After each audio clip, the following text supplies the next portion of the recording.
예, 그런데 지금 우리 앞에 놓인 과제는 그렇게 간단하지가 않습니다.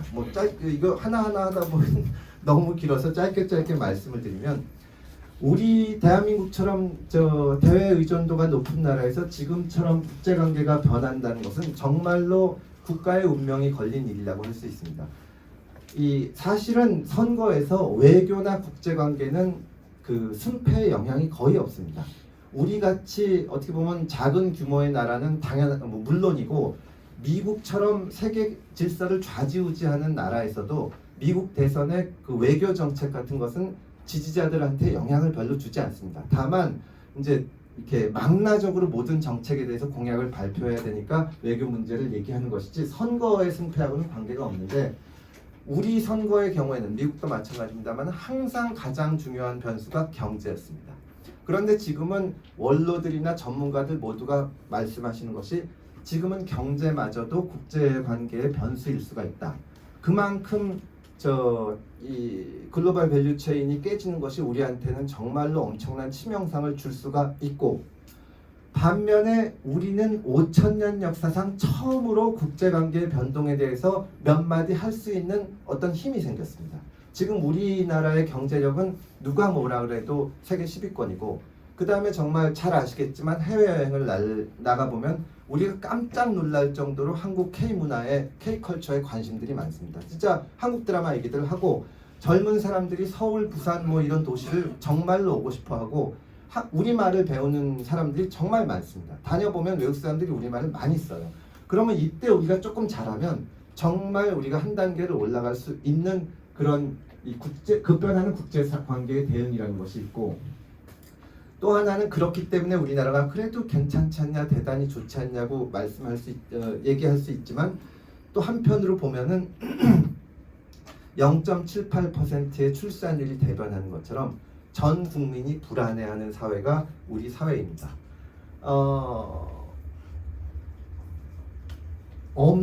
어려운 사람들은 점점 더 어려워지고, 또 조금 가진 사람들도 제자리를 지키기 위해서 안달을 해야 되는 것이 지금 우리의 형편입니다. 경제적으로는 이 불안의 가장 큰 문제는 양극화고, 양극화라는 것이 처음에 이제 소득의 격차로 시작됐다가 자산의 격차에서 점점 기회의 격차로 이어지면서, 이게 내가 해도 안 된다는 생각들을 갖게 되는 겁니다. 그러면 사람이 자포자기하면 그 다음에 어떻게 통제가 안 되는 겁니다. 예전에 이제 좀 농담인데, 지금 전국의 검사들이 2,300명 정도 있습니다. 그게 한 1,000명 정도 될 때는 전국의 검사들이 자기가 검사장 될 수 있다는 희망이 있었습니다. 그러니까 그때 검사들한테 여론조사를 해보면, 당신이 동기 중에서 몇 퍼센트 안에, 상위 몇 퍼센트 안에 속해 있다고 생각하냐? 그럼 이제 인사 담당하는 검사가 저한테 해준 얘기인데, 전부 답을 뭐라고 쓰냐면 10 내지 15% 안에 속해 있다고 인식을 한다는 겁니다. 그런데 각 사법연수원 기수의 10% 안에 들면 검사장이 됩니다. 그러니까 전국에 있는 1,000명의 검사들이 전부 자기가 검사장 될 거라고 생각하니까 열심히 하는 겁니다. 이게 철야해서는 안 되지만 하여튼 주말에도 나와서 일을 하고, 그리고 어떻게 보면은 좀 청년 문제에 있어서도 내가 잘 될 수 있는데 돈 얼마 받아서 이렇게 하겠냐. 그래서 어느 통제가 됐는데, 어느 순간 이게 2,000명, 2,500명 이렇게 되니까 검사들이 느끼는 겁니다. 이거 내가 안 되겠구나. 나는 부장이나 되면 다행이다. 그 다음부터는 즐기면서 하는 겁니다. 6시 땅 되면 퇴근하고, 내가 여기서 해봐야 안 되는데. 이건 검찰이라는 한 조직의 문제지만, 국가 전체적으로 보더라도 사람들이 해도 안 되겠다는 생각을 갖게 되면 그 사회는 진짜로 어려워지는 겁니다. 내가 가진 소득, 내가 가진 자산으로는 집을 살 수도 없고, 그 다음에 내가 지금 만약에 결혼해서 애 낳으면 진짜 죽을 때까지 고생하고, 그러다 보니까 애를 안 낳는 것인데, 그래서 이제 안정된 일자리, 소득, 노후의 편안한 것, 이것을 보장해 줄 수 있는 일을 하지 않으면 출산율이 올라가질 않습니다. 애 낳는다고 무슨 돈 주고 해주고 하는 거는 절대 그렇게는 해결이 안 되는데, 그러기 위해서는 두 가지가 필요합니다. 첫째는 공정한 경쟁이 먼저 우선적으로 있어야 되고요. 그게 지난 정부에서 많은 사람들이 한탄한 것이, 조국 사회 같은데 분노한 것이 그것 때문입니다. 또 하나는 이게 단순히 능력주의, 공정한 경쟁, 또 이 시험 봐서 하자, 이거를 넘어서 경쟁에서 지거나 혹은 경쟁에 관심이 없어도 인간다운 삶을 보장할 수 있는 어떤 물적 토대, 그리고 사회문화적인 인식이 반드시 필요합니다. 그게 있어야만 이 사람들이, 사실 애 낳고 싶은 거는 본능적인 욕구인데 그게 지금 억누르고 있는 거거든요. 그것이 변할 수 있는데 이것도 상당히 출산율이 올라가서 인구 구조가 정상적으로 되려면 30년쯤 걸리는 겁니다. 굉장히 오래되는 거고, 이제 공동체 의식의 회복이라는 것은 앞서 말씀드린 편가르기, 그리고 사회 경제적인 불안함, 이런 것 때문에 우리 사회가 상당히 이제 산산이 깨져 있는 상태입니다. 잘 아시겠지만 예전에는 생각이 다른 사람들하고 토론도 하고 뭐 싸움도 하고 서로 욕도 했는데 지금은 아예 대화를 하지 않습니다. SNS에서도 비슷한 성향을 가진 사람들만 하고만 얘기를 하고 상대방을 그리고 또 우리 사회는 전통적으로 대체로 균질한 사회였습니다. 뭐 그것이 바람직한지 안 한지를 떠나서 뭐 한민족 국가라고 하고 비슷했는데 지금은 이제 이주 노동자들도 많고 여러 가지로 다양화된 이제 구성원들이 생기고 있는데 그 사이의 갈등이 점차 위험한 수준에 달하고 있습니다. 제가 보기에는 세대 갈등, 또 젠더 갈등. 제가 요즘 젊은이들하고 책을 읽는 모임을 하는데 젠더 얘기가 나오면 그 얘기는 하지 말자고 합니다. 그 얘기 나오면 싸운다. 사실은 그게 그렇게까지 싸워야 될 거면 하는 건데 정말로 진짜 위험한 단계에 이르러서 이거를 해결하지 않고는 우리가 앞으로 진전하기가 대단히 어렵습니다. 그런 상황을 놓고 저희가 이제 신당 창당의 말씀을 드린 건데요. 신당 창당을 한다는 것이 어떤 의미가 있느냐? 이거는 뭐 일단 간단한 예를 들어서 하나 말씀을 드리면 예를 들어서 이거는 제가 한 얘기가 아니라 어떤 다른 정치평론가가 저랑 대담하면서 한 얘기인데 한미동맹을 중요시하면서 우리가 한미동맹을 강화해야 된다. 이렇게 하면서 또 동시에 복지가 중요하고 양극화 해소가 중요하고 사회보장이 중요하다고 생각하는 유권자가 있을 수가 있습니다. 그런데 그런 유권자는 지금 선택할 수 있는 선택지가 없습니다. 양 진영이 상대방을 배격하는 데서 그 동력을 얻다 보니까 어떤 때는 보수 정부가 진보적 색채가 있는 정책을 추진해도 반대를 합니다. 야당에서는. 반대로 진보 정부가 보수적인 정책을 채택해도 반대를 합니다. 그리고 극적으로 나타난 것이 뭐 진보 쪽 성향의 유권자들이 똑같은 FTA인데 노무현 정부 때는 착한 FTA고 이명박 정부가 한 거는 나쁜 FTA라고 하는 식으로 이것을 지금 합리적인 유권자들이 선택할 수가 없는데 거기에 대해서 선택지를 열어주기 위해서 지금 구조는 깨야 된다는 생각을 하면서 저희는 신당 선언을 한 것이고 여러 군데서 지금 움직임이 있습니다. 제가 이제 아까 여러 가지 소개를 하시면서 말씀을 해주셨는데 실제로 지금 정치인들이 고민을 많이 합니다. 이 구조를 가지고 계속 가는 것이 무슨 의미가 있느냐. 제가 4월 달에 토론회를 하면서 그 신당 창당 얘기를 했는데요. 제가 그때 제 마음속으로는 두 대상을 두고 얘기를 한 겁니다. 첫째는 유권자들에 대한 겁니다. 유권자들한테 이대로는 안 됩니다. 그런데 뭐 정치인이 할 수 있는 거는 설득하고 말씀드리고 준비해서 하는 거고 유권자의 선택이 필요합니다. 지금은. 그렇게 말씀을 드린 거고 또 하나는 현역 정치인 또 정치를 꿈꾸는 사람들 정치를 하고 싶은 사람들한테 정치인들에게 대한 메시지였습니다. 지금 국민의힘이나 민주당에 있는 의원들한테 내년 선거에 국민의힘이 혹은 민주당이 10석쯤 더 얻으면 뭐가 바뀌냐. 그게 무슨 의미가 있냐. 우리가 처음 정치를 시작할 때는 그래도 우리나라를 조금 더 좋은 나라로 만들어보고 우리가 사는 사회를 행복하고 살기 좋은 곳으로 만들어보자고 하는 건데 지금 국민의힘이 10석이건 민주당이 10석이건 무슨 소용이 있냐.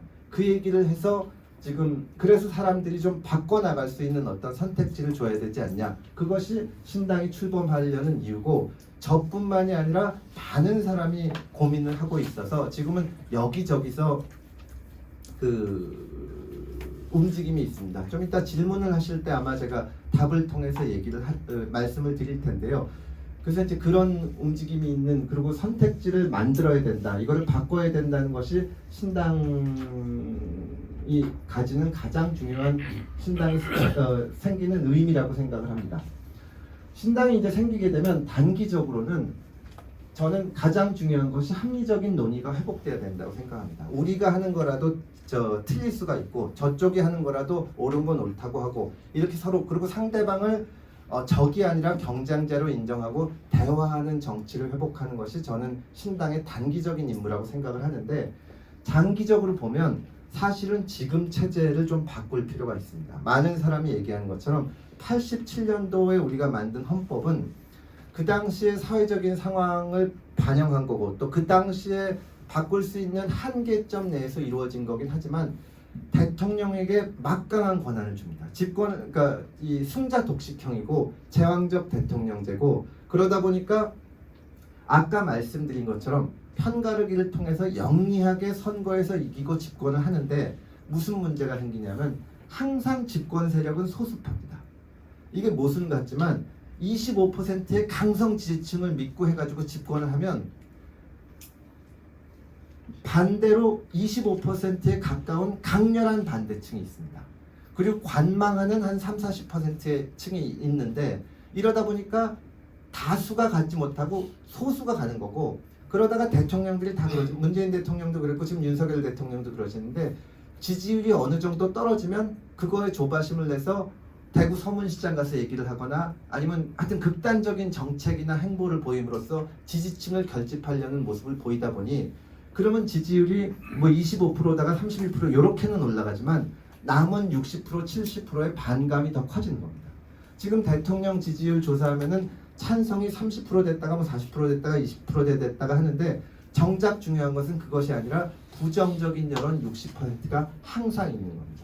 그리고 야당은 아까 말씀드린 것처럼 발목을 잡고 성과를 못 내게 하는 것이 정치공학적으로 합리적인 선택이기 때문에 사회가 발전하기가 어려운 것이고, 그것을 깨기 위해서는 개헌을 해서 87년도 체제를 바꿔야 된다, 그 말씀을 드리고요. 마지막으로 이제 가능성의 문제는 아마 질문을 통해서 제가 답변을 드리면 많이 그 얘기가 될 것 같습니다. 이게 과연 되겠냐? 뭐 금태섭, 김종인 가지고 되겠냐? 혹은 누가 있냐? 이런 얘기가 많은데, 이제 이거는 말씀을 드리고, 다만 그 제가 4월에 말씀드린 것 중에, 그 예전에는 유권자들이 어떤 신당이나 제3당이 나오면은 단번에 승부를 보기를 원하는 마음이 있었습니다. 그러니까 제가 2012년에 안철수 그 당시 후보를 도우면서 그 제3지대에서 정치를 시작을 하고 구경을 하고, 또 그 이후로 또 계속 그거를 지켜봐 왔는데요. 유권자들이 항상 제3지대 신당이 나오면 그 사람들이 이번 기회에 승리하기를 바랬고, 이번 선거에서 집권하든지 제1당이 되기를 바랐는데, 그거는 제가 여기서 자신 있게 말씀드리지만 불가능합니다. 불가능한 이유가 첫째가 뭐냐면, 지금 총선, 제가 4월 달에 그 토론회에서 신당 얘기를 한 것이 총선 딱 1년 전입니다. 근데 제가 그 1년 전에 얘기를 했습니까? 총선 2년 전에 얘기를 하면, 어떻게 생각하면 1년 동안 준비할 걸 2년 동안 준비하니까 더 충실하게 준비할 수 있지 않냐고 생각을 할 수 있지만, 총선 2년 전에는 기본적으로 유권자들이 관심이 없습니다. 그리고 양당의 지지층들이 그게 무슨 말이야, 윤석열 정부 앞으로 잘할 수 있는데. 그러니까 선거 1년 전이 되기 전에는 어떤 새로운 세력의 동력이 생기지가 않고요. 1년 동안 세상 없이 뭐 준비를 하더라도 기존 정당의 규모나 인력이나 이런 데 미치지를 못합니다. 2012년에 제가 안철수 의원을 도울 때 정말 저로서는 진짜 혼신의 힘을 다해서 열심히 뛰고, 또 저만큼 열심히 하는 사람 300명이 캠프에서 열심히 일을 했는데, 그때 당시에 이제 민주당이나 국민의힘에 계신 분들하고 이렇게 얘기를 나눠보면, 나중에 허심탄회하게 얘기를 하면 하시는 말씀들이, 너희들이 참 좋은데, 물론 민주당이나 국민의힘이나 부패한 점도 많고 부족한 점도 많고 고쳐야 할 점도 많지만, 거기가 대학교라면 여긴 초등학교다.